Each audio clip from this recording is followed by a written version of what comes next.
ለእድሜ ብናወራ ደስ ይለኛል። እድሜ ከእድሜ ጋር ተገናኝቶ የሚመጡ ለውጦች አሉ በወንድም በሴትም። ሶ ያ ደግሞ ከብሬን ጋር በተገናኘ አክቹሊ እስከ 25 ዓመት ነው አይደለ ዴቨሎፕ ሆኖ ያልቃል የሚባለው እና ያ እውነት እስከ 25 ዓመት ብቻ ነው የሚያልቀው? I'm not neuroscientist አይደለሁም። enthusiast ነኝ፣ የኒውሮሳይንስ enthusiast ነኝ ወይም አንባቢ or ኒውሮሳይንስ በጣም ከሚመቻቸው ሰዎች ውስጥ ነኝ። ሶ ሞስትሊ ዴቨሎፕ የማድረግ ነው እንጂ የሰው ልጅ እስከ ለተሞቱ ድረስ ዴዲኬሽኑ ካለ መለወጥ ሪዋየር ማድረግ እንደ አዲስ አስተሳሰቡን ማይንድሴቱን መቀየር ይችላል። ግን ደሞር እድሜ ሄደ ቁጥር ግን the harder it gets ወይም እየጠነከረ እየከበደ ይሄዳል። አዎ እድሜ በሄደ ቁጥር እየከበደ ይሄዳል ለውጥን የማስተናገድ ፍላጎትህም አቅምህም ኢነርጂም ሜንታሊቲው ምናምን እየዘጋ ነው የምንሄደው። እሱ ግን ስቲል የ50 ዓመትም ሰው ሆነ ያ ታፍ የሆነ እንትኑ ካለ ስትሮንግ የሆነ ምክንያት ካለ ከኋላ መለወጥ ይቻላል። ግን ይቀንሳል ቻንሱ። ናይስ 30 ስንሞላ ምን ይቀየራል?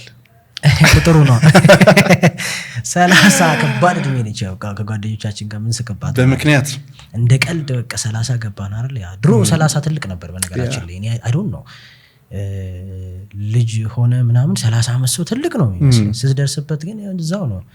ግን አክቹሊ ህይወት ላይ በብዙ መንገድ ትቀየራለህ። 30 ዓመት ይዞብህ የሚመጣው በጣም ብዙ ነገር አለ። ለኃላፊነት ታጫለህ አይደለም? በደንብ መመዘኛህም ነው። 30 ዓመት ሞልቷል ምን አረክ ህይወት ላይ? ሰው ኮንሺየስሊም አንኮንሺየስሊም በቃልም ያለ ቃልም ይጠይቃል ይህን ጥያቄ።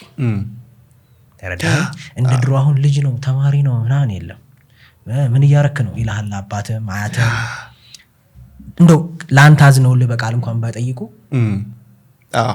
በሆነ ነገር ሲመዝንህ ታየዋለህ። ኤግዛክትሊ አንተ ራስህ ቁጭ የምትልባቸው ጊዜያቶች እየበዙ ይሄዳሉ።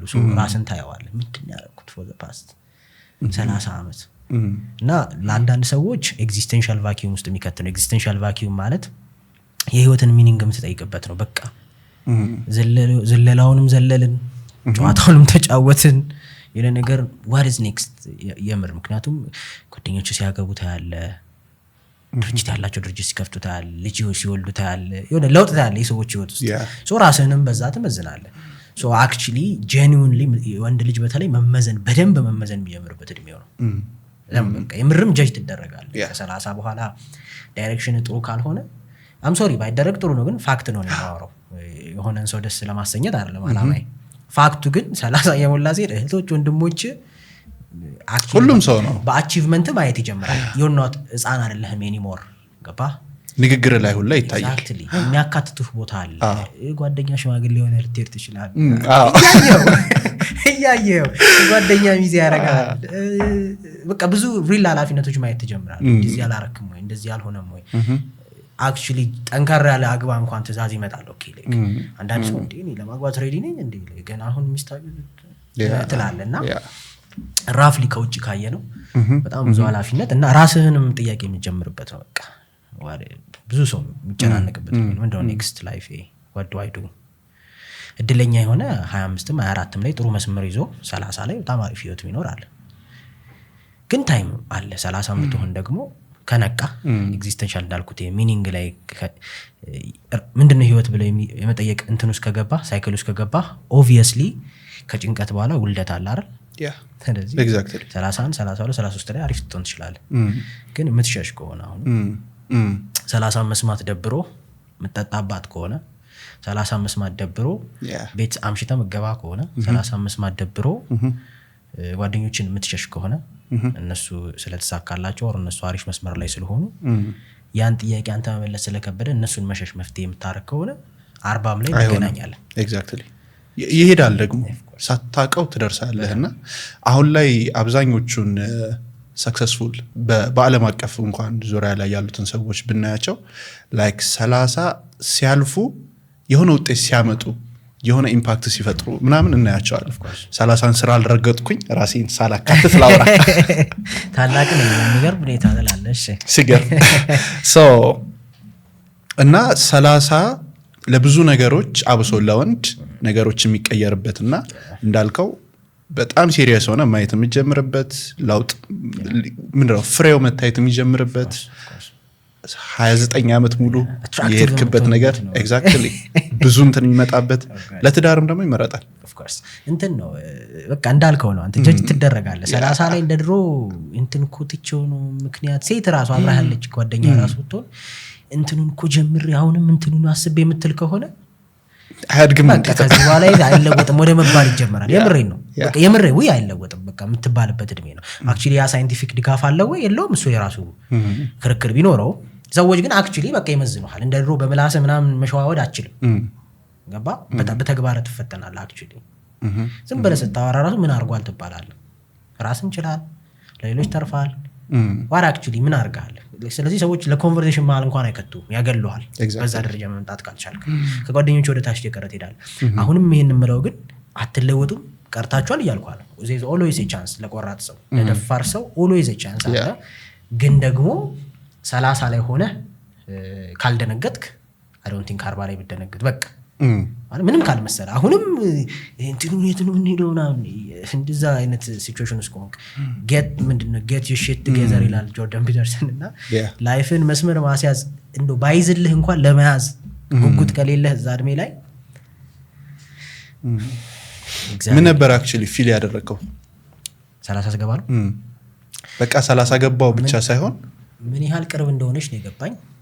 ከዛ ምን ያህል በጣም ቅርብ እንደሆነች ነው የገባኝ። የምሬን ነው አይመስልህም የምትገባ እና it's different 28 27 is different 3 ቁጥር ስለምትለወጡ የሆነ አሁን አንተ ከማን ጋር መሰለህ የምትወዳደረው 30 ስትገባ እስከ 39 እስካለ ሰው የዛ ጀማ ነው ያ ቤት አለ ከ30 እስከ 39 ያሉት ጀማ ውስጥ ነው የምትገባው። ሶ ኮምፒቲሽን ስለ ሞር ለመስራት ነው ከነሱ ጋር ፍቅር አለ እዛ እንትን ውስጥ ነው አቺቭመንትን በዛ ውስጥ ነው የሚታየው።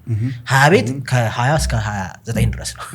ስለዚህ እነሱ ወገን 20 ቤት ሆነ በቃ 22ቱም 25ቱም ያንተ ጓደኛ ነው የሚመስልህ። 30 ደግሞ ስትገባ 38ቱ ያንተ ጓደኛ ነው። ኤግዛክትሊ ትደነግጣለህ። የምሬን ነው ትደነግጣለህ። ኦኬ እንዴ የት ናቸው ጓደኞቼ የት ናቸው እነሱ? ባዘው መጥፎ አይደለም። ብዙ ሰዎች ይሄን ነገር እንደ መጥፎ ሲያዩት ያያሉ። መጥፎ አይደለም። ጓደኞችን ስኬት ማየት በፖዚቲቭ ወይ ጥሩ ነው። አሁን ከጓደኛ መወዳደር ጥሩ አይደለም። ስኬት ግን ማየት ጥሩ ነው። ለምን እንትን ይሆናል እኔስ ብለህ እንድትታገል ሞር እንድትሰራ በዋዛ ፈዘዛ የምታጠፋውን ታይም እልህ እንዲይዝህ ምክንያት ይሆናል። ምክንያቱም ከስርህ ጓደኛ ሾልኩ የሆነ ህይወት ውስጥ ይገባ የተሻለ ነገር ሲሆን ዋይ ሚ ትላለህ። ሶ ፓወር ይሆናል። ሶ ኢግኖር መሸሽ ሳይሆን አክቹሊ ከነሱ ለመማር መሞከር። እነሱ 30 ትንሽ አስደንግጣኛለች ግን እግዚአብሔር ይመስገን በሁሉም ዳይሬክሽን መፈልገው ህይወት መስመር ላይ ስለሆንኩኝ ከዛ አንግል አልከፋኝም። ግን ያው በቃ አሁን ጥያቄዎች በዝብኝ ከዚህ በኋላ እንግዲህ ወንድ ልጅም ደግሞ የሚያምርበት እድሜ ነው ማለት እኔ አማረብኝ አለ ግን 30 በኋላ የሆነ ማቹሪቲ ፊት እየታየ ይመጣል። የሆነ ደስ የሚል ብስልነት አሁን ኢቭን ሆቴልም ካፌም ሲሄድ አሁን እንግዲህ የኔ አረዳድ ነው 30 እንደጻን ካፌ ምናምን ሲሄድ አሁን በጣም ትንንሽ ልጅ የሚበዙበት ከሆነ ይደብረኛል ማለት እኔ እንኳን እዚህ አልሆነም የነሱ እድሜ ነው አሁን እነሱ ይጫወቱ ምናምን ብለህ ሞር ደስ የሚል ክላሲክ ያለ ዝም ጨዋታውንም ትቀንሳለህ። ዴትም ከጓደኛ ጋር ስትወጣ በቃ ከጓደኞችም ጋር ስትበላ ሞር ዝም ያለ ቤት መፈለግ ምናምን ትጀምራለህ ምናምን። ግን የኔ አንደርስታንዲንግ ነች ላይክ እኔም አንተም ደሴም የሆኑ ፊልዶች ውስጥ ነው ያለ ነውና አክቹሊ ደግሞ ፐርሰናል ዴቨሎፕመንት ፎከስ የሚያደርገው አንድ ሰው እንዴት አድርጎ ራሱ መቀየር ይችላል። ሶ ያንን ደግሞ ስንል የተጠና ጥናት ደግሞ አለ። ሰዎች በቃ ኤክስትሪምሊ ሰክሰስፉል እንዲሆኑና ራሳቸውን እንዲቀይሩ የሚሄዱባቸው መንገዶች አሉ። አብዛኛው ደሴ የሚያረጋቸው ደግሞ አንድ አይነት የሆነ ልማድ አለ፣ አንድ አይነት የሆነ ብሊፍ አለ፣ አንድ አይነት የሆነ ሁሉንም አንድ የሚያደርጋቸው እነሱ ላይ ብናወራ ደስ ይለኛል። ለምሳሌ አንድ ሰው ይሄ 1% የሚባሉት ውስጥ እንዲካተት ምን አይነት ብሊፍ ሊኖረው ይገባል? እንግዲህ እንትን ነው ሰፊ ነው ማለት በብዙ መንገድ ልትመጣ ትችላለህ። ልክ እንዴት ነው እንጀራ ስትበላ ካየህ በየአይነት toward center ነው የሚሄደው ዳይሬክሽን እየበላ ነው የምትሄደው። ሶ ጎልህ አንድ ሆኖ ሰዎች በተለያየ መንገድ ሊመጡ ይችላሉ። ከሁሉም የሚበልጠው ግን your mindset ነው። ማይንድሴት ሁሉንም ይይዛል። የምሬን ነው የምልህ። እኔ አሁን ሞቲቬሽናል ስፒች አይጠቅምም ከሚሉት ወገን አይደለሁም። ሲበዛ ይጎዳል ከሚሉት ወገን ነኝ። ፐርሰናል ዲቨሎፕመንት ክላስ አይጠቅምም ከሚሉት ወገን አይደለም። ዝም ብሎ አክሽን የሌለው ከሆነ ግን ይጎዳል። እንደዛ ከሚሉ ነው ሶ መማር እንደሚለውጥ አምናለሁ። ረድተኛል። ማይንድ ሴትም ስንል ማይንድ ሴትም ሽፍት የሚኖረው አክቹሊ ኮንሺየስ ብሬንህ ነገሮችን አንደርስታንድ ከማድረግ ስለሚጀምር ወይም ንቁ አእምሮ ነገሮችን እንዴት እንደሚሰሩ ከመረዳት ስለሚጀምር ነው። ሶ ቤዚካሊ ማይንድ ሴት ስል የማይንድ ሴት ኬት ነው የሚመጣው አይደለም። ማይንድ ሴት አሁን ኮመን ይባላል። ምንድነው ማይንድ ሴት ራሱ ምንድነው? ላይ ማይንድ ሴት ማለት the way you see things ነው አይደል? the way ነገሮችን አንደርስታንድ የምታደርግበት መንገድ፣ ስለ ነገሮች ያለህ አመለካከት somehow directly ከፐርሰፕሽን ጋር ሪሌት ያደርጋል። ፐርሰፕሽን ደግሞ ማለት ዓለምን የምታይበት መንገድ ማለት ነው። ፐርሰፕሽን ደግሞ ከየት ይቀዳል ካልከኝ ከኢንቫይሮንመንት ኢንቫይሮንመንት ማን ነው ካልከኝ አካባቢ፣ ከዛ ሲወርድ ፋሚሊ፣ እናት፣ አባት፣ ጓደኛ፣ ወንድም፣ እህት። ሶ ወደ ኋላ ስንመለስ your mindset most probably የፋሚሊዎች ነው ወይም ደግሞ አንተ ላይ ተጽዕኖ ያሳደሩበት ነው ማለት ነው። እነሱ የኖሩትን ኑሮ መኖር ማትፈልግ ከሆነ you have to change that mindset ማለት ነው።